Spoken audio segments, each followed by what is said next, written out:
আপনি কি এখনও অন্নপূর্ণা ভাণ্ডারের টাকা পাননি? আপনার পঞ্চায়েত অফিসে আপনি কি ভেরিফিকেশন করে এসেছেন, অথবা আইসিডিএস দিদিরা আপনাদের বাড়ি এসে ভেরিফাই করে নিয়ে গেছে, বা আপনি আইসিডিএস দিদিদের কাছে গিয়ে ভেরিফিকেশন করে এসেছেন, তাও আপনার স্ট্যাটাস এখনও অ্যাপ্লিকেশন আন্ডার প্রসেস অথবা আন্ডার এনকোয়ারি এখনও দেখাচ্ছে, তাহলে কি আপনি আগামী মাসে টাকা পাবেন না? সমস্ত কিছু সমাধান আজকের এই ভিডিওতে। তো নমস্কার বন্ধুরা, সবাইকে স্বাগতম আপডেট বাংলা চ্যানেলে। চলুন তাহলে বৃত্তান্ত বিষয়ে জানা যাক। অন্নপূর্ণা ভাণ্ডারের যে স্ট্যাটাস চেক করার পোর্টাল রয়েছে, সেখানে এখনও পর্যন্ত কোনো আপডেট দেওয়া হয়নি। অর্থাৎ পোর্টালে শুধুমাত্র আমরা জনগণরাই চেক করতে পারবো না, কিন্তু অফিসিয়াল লোকেরা যারা রয়েছে তারা অবশ্যই চেক করতে পারবে। বিডিও অফিসে গেলে আপনাদের যথাযথ তথ্য ওনারা আপনাদেরকে দিয়ে দেবেন।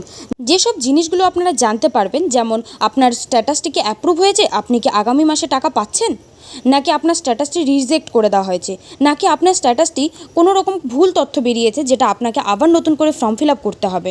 আপনার স্ট্যাটাসটি বর্তমান অবস্থায় কী রয়েছে অবশ্যই কমেন্ট করে জানাবেন। ভিডিওটি যদি ভালো লেগে থাকে তাহলে অবশ্যই লাইক করুন এবং নতুন আপডেট পাওয়ার জন্য আপডেট বাংলা চ্যানেলকে সাবস্ক্রাইব করে পাশে থাকবেন। ধন্যবাদ।